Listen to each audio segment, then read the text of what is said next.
প্রতিষ্ঠানের নিয়মিত আয়োজন প্রশ্নোত্তরে আপনাদের সবাইকে স্বাগত জানাচ্ছি। আমি মিতু। আমার সঙ্গে আজকে স্টুডিওতে অতিথি হিসেবে রয়েছেন বাংলাদেশ জাতীয়তাবাদী কৃষক দলের সদস্য সচিব, যিনি কাজ করছেন যুক্তরাজ্য শাখায়। আজকে তার থেকে জানবো বাংলাদেশের সমসাময়িক রাজনৈতিক নানা বিষয় নিয়ে, এবং জানবো দীর্ঘ 16 বছর তারেক রহমান যখন যুক্তরাজ্যে ছিলেন তার অবস্থান, কিভাবে সেই দিনগুলো কেটেছে, সবকিছু নিয়ে আজকে তার সঙ্গে আলাপ করব। কেমন আছেন ভাইয়া? আলহামদুলিল্লাহ, ভালো আছি। শুরুতেই আপনার কাছ থেকে জানতে চাইবো আপনার রাজনৈতিক জীবন নিয়ে। কৃষক দল সংগঠন, সেখানে কিরকম অবস্থান আপনাদের আছে, সবকিছু নিয়ে যদি একটু বলতেন। জি, ধন্যবাদ আপনার প্রশ্নের জন্য, এবং ধন্যবাদ গ্রিন টিভির দর্শকদের যারা আপনারা দেখছেন। আমার রাজনৈতিক দর্শন হচ্ছে, আমি প্রথমে ছাত্র দল করেছি, বাংলাদেশ জাতীয়তাবাদী ছাত্র দলের সদস্য ছিলাম আমার নিজ জেলা ব্রাহ্মণবাড়িয়াতে। পর্যায়ক্রমে যুবদল করি, যুবদল থেকে পরে যখন ব্রিটেনে যাই, ব্রিটেনে যাওয়ার পরে 2008 থেকে আমি ব্রিটেনে, তখন থেকে স্বেচ্ছাসেবক দলের সাথে যুক্ত ছিলাম। 2019-এ যখন কৃষক দল পুনরাভাবে গঠন করা হলো শামসুজ্জামান দুদু ভাই এবং হাসান জাফির তুহিন ভাইয়ের মাধ্যমে, তখন আমি এখানে কৃষক দলে যুক্ত হই। এখন বর্তমানে আমাদের কৃষক দলের একটি গ্ল্যামার রয়েছে। কৃষক দল বিভিন্ন পরিকল্পনা নিয়ে হাতে নিচ্ছেন। বাংলাদেশের কৃষকদের জন্য আমাদের প্রিয় নেতা জনাব তারেক রহমানের অনেকগুলো পরিকল্পনা রয়েছে। এর মধ্যে কৃষকদেরকে নিয়ে ব্যাপক একটি পরিকল্পনা রয়েছে। কৃষকদের জন্য আলাদা কৃষক কার্ড থাকবে। সেই সুবাদে আমি গর্ববোধ করি যে আমি বর্তমানে কৃষক দলের সদস্য সচিবের দায়িত্ব রয়েছে। যুক্তরাজ্যে আসলে কৃষক দল কি করে? যুক্তরাজ্য কৃষক দল তো আসলে বেসিক্যালি ঢাকাতেও কৃষক দল কী করে, যদি আপনি বলেন কৃষি কাজের জন্য শুধু কৃষক দল না, কৃষকদের ভাগ্য উন্নয়নের জন্য কাজ করতে হলে তো আপনাকে টিম প্রয়োজন, একটা ইউনিট দরকার। যুক্তরাজ্য বসেও আমরা কৃষকদের জন্য নানা পরিকল্পনা, নানা ধরনের প্ল্যানিং, আইটি সেক্টরগুলো, বা আমরা সদর প্রসারী কোনো প্ল্যানিং, বিদেশিরা কীভাবে কৃষকদেরকে নিয়ে ভাবে, বিদেশি কৃষকরা কীভাবে তাদের কৃষিকাজে কোন ধরনের যন্ত্রপাতি ইউজ করে, কিভাবে তাদের কৃষক কাজগুলোকে ত্বরান্বিত করে দেশের উন্নয়ন করে যাচ্ছে, সেগুলো নিয়ে সারা পৃথিবীতে আমি মনে করি বাংলাদেশ জাতীয়তাবাদী কৃষক দলের শাখা রয়েছে এবং শাখা থাকা প্রয়োজন। আচ্ছা, ওইখানে থেকে যখন আপনারা সরকারে ছিলেন না, তখন কি কৃষকদের, বাংলাদেশি কৃষকদের কোনো রকম সাহায্য সহযোগিতা করেছেন? জি, অফকোর্স। আমরা ওইখানে বসেও আমাদের প্রত্যন্ত অঞ্চলে বাংলাদেশে, আমি যে যুক্তরাজ্য রয়েছি, এখানে বাংলাদেশের প্রত্যেক জেলার মানুষই কিন্তু রয়েছেন, এবং তাদের যার যার নিজস্ব এলাকার যে কৃষক, যারা অবহেলিত কৃষক জাতীয়তাবাদী দলের আদর্শে বিশ্বাসী ছিলেন, তাদের উপর অনেক নিপীড়ন নির্যাতন হয়েছে। গত 16 বছর আপনারা জানেন যে বাংলাদেশে একটি ফ্যাসিবাদী সরকার ছিল। তারা কোনো জব কাজে বা যে কোনো সেক্টরে যদি কোনো বিএনপি বা অন্য দলের সংশ্লিষ্টতা পাইছে, তারা তাদেরকে অবহেলিত করে রেখেছিল। সেই অবহেলিত জনগোষ্ঠীর জন্য আমরা বিদেশে বসে কাজ করেছি। আপনার কাছ থেকে একটু জানতে চাইবো, তারেক রহমান যখন দীর্ঘ সময় বিদেশে ছিলেন, তার জন্য চ্যালেঞ্জগুলো কি ছিল? ওনার জন্য তো অনেকগুলো চ্যালেঞ্জ। একটি দেশ, বাংলাদেশ পুরোটাই নিমজ্জিত হয়েছিল ভারতীয় আধিপত্যবাদের মাধ্যমে। তারা বাংলাদেশের স্বাধীনতা সার্বভৌমত্ব রক্ষার জন্য ওনাকে আন্দোলন করতে হয়েছে। ওনার ফাদারের রেখে যাওয়া বাংলাদেশ, ওনার ফাদার আমাদের আইডল শহীদ প্রেসিডেন্ট জিয়াউর রহমান যেভাবে বাংলাদেশের স্বাধীনতার ঘোষণা দিয়ে বাংলাদেশকে স্বাধীন করেছেন, বাংলাদেশের প্রত্যেকটি সেক্টরে উনি মনিটরও করেছিলেন। ওনার নিজেরও জেড ফোর্স রয়েছিল স্বাধীনতার যুদ্ধে, উনি মুক্তিযুদ্ধ করে বাংলাদেশকে স্বাধীন করেছেন। বাংলাদেশের পরবর্তী যখন প্রেক্ষাপট ঘোলাটে পরিস্থিতি হলো 15ই আগস্টের পট পরিবর্তনের পরে 2-3 মাস কিন্তু বাংলাদেশের অবস্থা খুবই খারাপ ছিল। অক্টোবর থেকে আপনি দেখেন, আগস্টের 15ই আগস্ট হলো, 15ই আগস্টের পরে সেপ্টেম্বর, তারপর অক্টোবর, তারপরে নভেম্বরের 7ই নভেম্বর সংগঠিত হলো। সিপাহী জনতার বিপ্লবের মাধ্যমে আমাদের প্রিয় নেতা দেশের দায়িত্ব নিয়ে মাত্র 3 বছরে বাংলাদেশকে এক স্বনির্ভর রাষ্ট্রে পরিণত করেছিল। এই স্বনির্ভর রাষ্ট্রে আজকে দেখেন, কর্মসংস্থান বলেন, বিদেশি প্রবাসী মন্ত্রণালয় বলেন, গার্মেন্টস সেক্টর বলেন, আপনার কৃষি বিপ্লব বলেন, বহুদলীয় গণতন্ত্র বলেন, সবগুলো আমাদের আইডল শহীদ প্রেসিডেন্ট জিয়াউর রহমানের গড়া। এই বাংলাদেশের সার্বভৌমত্ব টিকিয়ে রাখতে তারেক রহমানের অনেকগুলো দিকে কাজ করতে হয়েছে। উনি ওইখানে বসে বিদেশি মানুষদের সাথে, বিদেশের ইংল্যান্ডে যারা অবস্থান করেছে বাংলাদেশে, তাদের সাথে উনি বরাবরই যে আলোচনাগুলো করতে, যে আমাদের সার্বভৌমত্ব রক্ষা করতে হবে, ইন্ডিয়া আধিপত্যবাদ থেকে আমাদেরকে বেরিয়ে আসতে হবে। যেইভাবে আওয়ামী লীগ একটার পর একটা চুক্তি করে যাচ্ছিলেন ইন্ডিয়ার সাথে, এক একটা চুক্তিতে বাংলাদেশের অনেক ক্ষতি হইতে পারতো। আগামী 5 বছর যদি আরও তারা থাকতো, তাহলে হয়তো আমরা ইন্ডিয়ার একটি অঙ্গরাজ্যে রূপান্তরিত হয়ে যেতাম। আপনি যদি অনলাইনে গিয়ে বিদেশে বসে সার্চ করেন, বাংলাদেশে যে কোনো একটি গার্মেন্টস সেক্টরকে আপনি মাল অর্ডার করবেন বা বাইং হাউসের সাথে যোগাযোগ করতে গেলে এটা মিডিয়েটর হিসেবে ইন্ডিয়ার কোনো একটা সফটওয়্যারে চলে যাচ্ছে। এটা ছিল তার কুক্ষিগত করা। ইন্ডিয়া কিন্তু তাদের প্রত্যেকটা ব্যবসায়িক সেক্টরকে কুক্ষিগত করে রেখেছিল। তো সেইগুলো নিয়ে কাজ করেছে। প্লাস তারেক রহমান সাহেব বিদেশে বসে তৃণমূলের সাথে নিজে ফোন করে বিভিন্ন মাধ্যমে বিভিন্ন নাম্বার থেকে কল করে উনি উজ্জীবিত করেছেন, দলকে বাঁচিয়ে রেখেছেন। এবং স্বৈরাচার হাসিনাকে যে জুলাইয়ের যে গণ অভ্যুত্থান হয়েছে, এর পিছনে আমাদের দেশনায়ক তারেক রহমানের অনেক বড় ভূমিকা ছিল। আমরা দেখেছি উনি রাত দিন পরিশ্রম করেছেন। আপনি ভারতীয় আধিপত্যবাদের কথা বলছিলেন, আপনার কি মনে হয় যে পরবর্তীতে বাংলাদেশে যারা ক্ষমতায় আসবে, যদি বিএনপি ক্ষমতায় আসে, তাহলে কি সেটা আর থাকবে না এরকম কিছু? দেখুন, আমরা এমন একটি জায়গায় বসবাস করি, আমাদের যে জিওগ্রাফিক্যালি আমাদের যে ভূমিটা, বাংলাদেশের সারাউন্ডিং কিন্তু আমরা ভারতের ভেতরে 3 দিক থেকেই কিন্তু ভারত, আর একদিকে হচ্ছে সমুদ্র। ওনাদের কাছ থেকে আমরা একদম বেরোতে পারবো না। সহযোগিতা ওনাদের প্রয়োজন হবে বর্ডার, যেহেতু আমরা পার্শ্ববর্তী রাষ্ট্র। বাট খবরদারিত্ব, যে খবরদারি করে, যে একটা মনে করে তারা মালিকানা, তারা মনে করে যে ভারত মনে করে যে এই দেশটাকে তারা পাকিস্তানের কাছ থেকে আমাদেরকে পাইয়ে দিয়েছে, আমরা কোনো যুদ্ধ করতে হয়নি, তারাই শুধু এটাকে করেছে। 9 মাস যে যুদ্ধ হয়েছে দেশে, আমাদের দেশের আবাল বৃদ্ধা বনিতা সবাই যুদ্ধে ঝাঁপিয়ে পড়েছে। আমাদের দাদারা, আমার বাপ নিজে এবং চাচারা, তারা এত কষ্ট করলো দেশ স্বাধীন করতে গিয়ে। আজকে ভারত এক কথায় বলে যে না, এটা তো আমাদের ভারতের বিজয়। পাকিস্তানকে আমরা 71-এ অনেক মুভিও তারা বানাইছে যে পাকিস্তানকে তারা হারাইয়া একটা বাংলাদেশ বানাইছে। এটা কিন্তু টোটালি একটা মিথ্যা প্রপাগান্ডা। এগুলো কিন্তু বর্তমান আমাদের যে জেনারেশনের, আমাদের পরের যে জেনারেশন জেনজি, তারা কিন্তু উপলব্ধি করতে পেরেছে।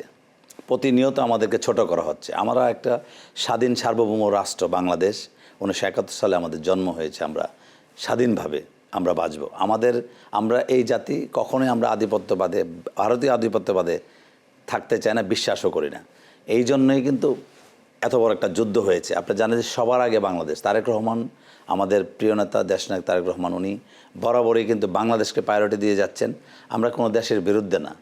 ভারত আমাদের পরম বন্ধু হতে পারে, ওনারা আমাদেরকে সহযোগিতা করতে পারে। আমাদেরকে বিভিন্ন প্রোডাক্ট, নিত্য প্রয়োজনীয় জিনিস যদি ওই পার থেকে আমাদের শর্টেজ পড়ে, তারা আমাদের কাছে দিতে পারে। আমাদের কাছে বেশি থাকলে তারা নিতে পারে। ব্যবসায়িক সম্পর্ক হতে পারে। বিশ্ব দরবারে আমরা পার্শ্ববর্তী রাষ্ট্র হিসেবে তারা আমাদের অন্য জায়গায় যদি পশ্চিমাদের সাথে আর আমাদেরকে নিজের পার্শ্ববর্তী রাষ্ট্র হিসেবে পরিচয় করে দিতে পারে যে উন্নয়নশীল রাষ্ট্র বাংলাদেশ, আমাদের সাথে স্বার্থপূর্ণ একটা সম্পর্ক তারা রাখতে পারে। কিন্তু আধিপত্যবাদ না। আমরা স্বাধীন রাষ্ট্রের মানুষ, আমরা স্বাধীন চেতার মানুষ। আমরা চাই আমাদের স্বাধীনতা সবসময় অক্ষুণ্ণ থাকুক, বলবৎ থাকুক। এই জন্যে আমাদের লক্ষ্য, আমরা আমাদের নিজেদেরকে বিলিয়ে দিতে চাই না। যেমনটি আওয়ামী লীগ বলতো যে ভারতের বিজয় আমাদের বিজয়, নও। যেমনটি বলতো যে ভারতকে আমরা যা দিয়েছি, এইসব কথাগুলো আর আপনারা পাবেন না। একটা সম্পর্ক করে ব্যবসায়িকভাবে চায়নার সাথে আমাদের অনেক চুক্তি হচ্ছে, ব্যবসায়িক চুক্তি হচ্ছে, ভারতের সাথে পরবর্তীতে হবে। তার মানে এই না যে ভারতকে আমরা আপন করে নিচ্ছি বা ভারতকে ফেলে দিচ্ছি। কিন্তু ভারতের আধিপত্যবাদ আমরা 1 মিনিটের জন্য বরদাস্ত করবো না। দিয়েছে আমাদের। নির্বাচনের দিনক্ষণ প্রায় ঘনিয়ে আসছে, তো মাঠের রাজনীতিতে আপনাদের দলের অর্থাৎ বিএনপির অবস্থানটা কীরকম? ধন্যবাদ আপনার এই প্রশ্নের জন্য। নির্বাচন 2026 সালের ফেব্রুয়ারি 12 তারিখ নির্ধারণ হয়েছে। ইনশাআল্লাহ আশা করি নির্বাচন হবে। তবে এখানে অনেক ধরনের ষড়যন্ত্র কাজ করে যাচ্ছে, প্রপাগান্ডা চলছে। আপনারা জানেন আমাদের প্রতিপক্ষ যদি আজকে আওয়ামী লীগ থাকতো, আমরা জানতাম যে এই লোকটা আওয়ামী লীগ করে, সে আওয়ামী লীগের তেমন পজিশনে রয়েছে, সে বিরোধী দল। কিন্তু এখন যারা আমাদের প্রতিপক্ষ রয়েছে, আমরা কিন্তু চিনতে পারতেছি না। এখন যারা আমাদের প্রতিপক্ষ, তারা হচ্ছে জামাতে ইসলাম, মানে আরও অনেক প্রতিপক্ষ আছে। বাংলা জাতীয়তাবাদী দলের প্রতিপক্ষ জামাত ইসলাম আছে, এনসিপি আছে। কারণ শুধু সবাইকে নিয়ে নির্বাচন করে সংসদে চলে যাবেন, কেউ না কেউ তো বিরোধী দল হতে হবে, তাই না? তো প্রধান বিরোধী যদি বিএনপির থেকে থাকে তাহলে জামাত। আর জামাতের মেইন বৈশিষ্ট্য হচ্ছে তারা গুপ্ত। কে জামাত করে এটা চেনা বড় দায়। আপনি কিছুক্ষণ আগে একজনের সাথে কথা হইতেছিল যে ওনার দাদা মুক্তিযোদ্ধা ছিল, ওনাদের চাচারা কেউ না কেউ জামাত করে, উনি নিজেও জানতো না। এই কয়েকদিন আগে জানলো যে ওনার চাচা জামাত ইসলাম করে। তো এই যে গুপ্ত সংগঠনের যে কার্যকলাপ এবং তারা এইরকমভাবে বিচরণ করে যাচ্ছেন, শুনেছি যে প্রত্যেক রিক্সাওয়ালাদের সাথে, ঢাকা শহরে যত রিক্সাওয়ালা আছে তাদের সাথে একটা চুক্তি হচ্ছে যে প্রত্যেক রিক্সাওয়ালাকে তারা প্রতিদিন রাতে 500 টাকা করে দেবে। তারা যেন সারাদিন যেন সবাইকে বলে যত দল আসছিল সবগুলারে দেখছি, এখন শুধু জামাত দেখা বাকি, আমরা জামাতের ভোট দেন। তারা এইরকমভাবে ষড়যন্ত্র করে যাচ্ছে, টাকা খরচ করে যাচ্ছে এবং শুনেছি 2 কোটি বোরকা বানিয়েছে নির্বাচনকে উপলক্ষ করে কোন গার্মেন্টস থেকে। তাদের কৌশলের কাছে আমাদের সবচেয়ে বড় কৌশল হচ্ছে আমরা জাতীয়তাবাদী দল, আমরা বাংলাদেশের সার্বভৌমত্ব নিয়ে কাজ করি। বাংলাদেশ জাতীয়তাবাদী দল শহীদ প্রেসিডেন্ট জিয়াউর রহমানের দল, বাংলাদেশ জাতীয়তাবাদী দল হচ্ছে ম্যাডাম খালেদা জিয়ার দল, বাংলাদেশ জাতীয়তাবাদী দল হচ্ছে দেশনায়ক তারেক রহমানের দল। আমরা বাংলাদেশকে নিয়ে কাজ করি, বাংলাদেশ সবার আগে, এবং বাংলাদেশের পক্ষে যেহেতু কাজ করি আমরা আশাবাদী বাংলাদেশের মানুষ আমাদেরকে ভোট দেবে। ঢাকা শহরে দেখা যায় যে সবচেয়ে বেশি কিন্তু রিকশাই, যদি যানবাহনের কথা বলি, তাহলে এত এত রিক্সা চালককে তারা 500 টাকা করে প্রতিদিন দিচ্ছে, এই টাকাটা তারা কোথায় পাচ্ছে? এই জিনিসটাই কিন্তু শঙ্কার বিষয়। তারা ফান্ডিং পাচ্ছে কোথায় এবং তাদের উপার্জন কি?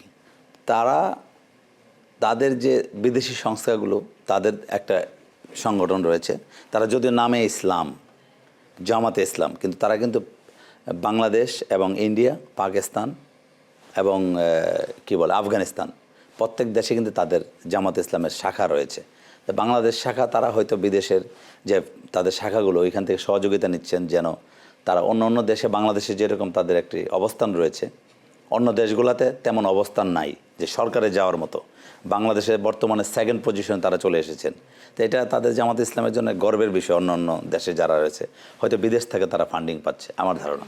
আপনি বলছিলেন যে বোরকা তারা 2 কোটি বোরকা বানাতে দিয়েছে কোনো গার্মেন্টসে, এটা শুনছেন, বাট কি কারণে তারা বোরকা বানাবে নির্বাচন উপলক্ষে? বোরকার সাথে নির্বাচনের কি সব কানেকশন? যেহেতু তাদের ওপেন এয়ার, তো বোরকাতে তারা তাদের দলটাকে গুছাইছে বোরকা দিয়ে।